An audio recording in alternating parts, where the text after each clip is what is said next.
Mag-refill tayo ng feeders natin. Ayan. Ito ginagamit natin pag nakabreed yung mga kalapati natin. So, lipat natin dito konti. Okay. Balansin lang natin. Tapos yan, sneaky mix.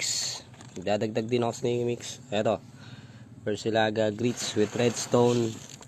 Tapos may Pecotrin. Yan, nakasama yan.